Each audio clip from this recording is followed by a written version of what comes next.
গাজীপুরে সন্ত্রাসী হামলায় আহত হয়েছেন এনসিপির মুখ্য সংগঠক হাসনাত আব্দুল্লাহ। সন্ধ্যায় চান্দনা চৌরাস্তা এলাকায় হাসনাতের গাড়িতে 10 থেকে 12 জন হামলা করে গ্লাস ভেঙে আহত হন হাসনাত। ছুটে আসেন আশপাশের লোকজন, ঘটনাস্থলে যান আইন শৃঙ্খলা রক্ষা বাহিনীর সদস্যরাও।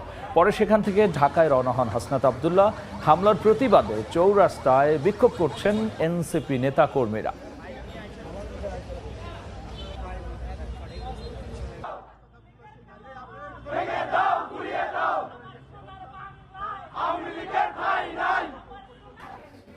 হাসনাত আব্দুল্লাহর গাড়িতে হামলার প্রতিবাদে গাজীপুরের চৌরাস্তায় বিক্ষোভ করছেন এনসিপি নেতাকর্মীরা।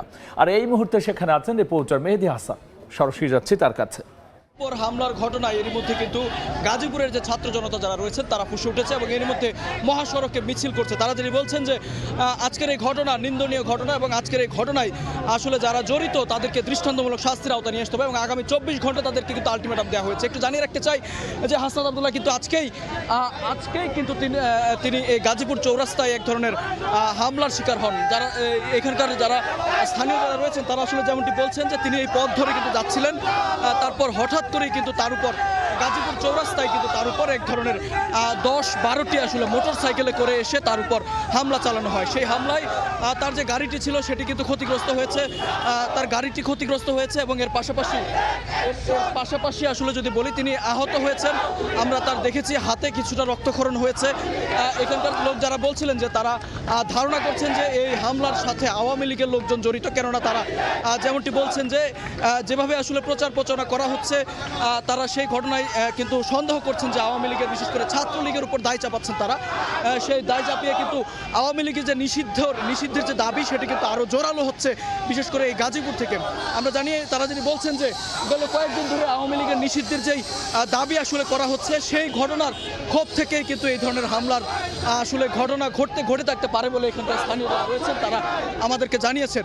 এই মুহূর্তে গাজীপুরের টঙ্গী এলাকায় অর্থাৎ বোটবাজার থেকে কিন্তু এই মিছিলটি গাজীপুরের টঙ্গীর দিকে যাচ্ছে এবং কিছুক্ষণ আগেই কিন্তু মিছিলটি শুরু হয়ে আসলে বোটবাজার থেকে গাজীপুরমুখী হয়ে সে মিছিলটি ঘুরে আবারও টঙ্গীমুখী হচ্ছে। তারা আসলে যেমনটি বলছেন হাসনাত আব্দুল্লাহ কিন্তু আজকে ঠিক প্রায় ঘণ্টাখানেক আগেই কিন্তু তিনি এখানে অর্থাৎ গাজীপুর চৌরাস্তার যে ফ্লাইওভারটি রয়েছে বিআরটি ফ্লাইওভার, সেই ফ্লাইওভারের উপর দিয়ে যাচ্ছিলেন এবং তাকে অনুসরণ করে কিন্তু আগে থেকেই আসলে তাকে অনুসরণ করা হচ্ছিল। সেই অনুসরণের পর গাজীপুর চৌরাস্তা একদম মূল পয়েন্ট যেটি বলা হয় চান্দনা চৌরাস্তা এলাকা, সেই চান্দনা চৌরাস্তায় কিন্তু তিনি যখন আসেন তখনই কিন্তু তার উপর তার গাড়ি বহরের উপর তার গাড়িটির উপর হামলা হয়। আমরা দেখেছি যে গাড়িটি করে তিনি যাচ্ছিলেন সেই গাড়িটির কিন্তু বেশ ক্ষতিগ্রস্ত হয়েছে।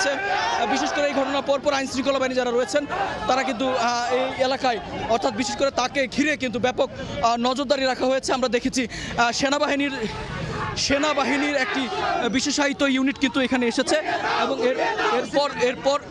এরপর বিশেষ করে সেনাবাহিনীর একটি বিশেষায়িত ইউনিট এখানে এসেছে এবং পুলিশের একটি বিশেষায়িত ইউনিট কিন্তু এই সড়কের উপর নজরদারি বাড়িয়েছে। তো এখন পর্যন্ত স্থানীয় যারা বলছেন এই ঘটনায় তারা ক্ষোভ প্রকাশ করেছেন এবং আগামী 24 ঘন্টার মধ্যে এই হামলার সাথে যারা জড়িত তাদেরকে শনাক্ত করে দৃষ্টান্তমূলক শাস্তির দাবি জানিয়েছে। এই ছিল গাজীপুরের বোটবাজার থেকে হাসনাত আব্দুল্লাহর কাছে। হাসনাত আব্দুল্লাহর গাড়িতে হামলার প্রতিবাদে এনসিপি নেতাকর্মীরা বিক্ষোভ করছেন। আর সেখানকার সবশেষ নিয়ে আমরা সরাসরি ছিলাম গাজীপুরের বোট বাজারে।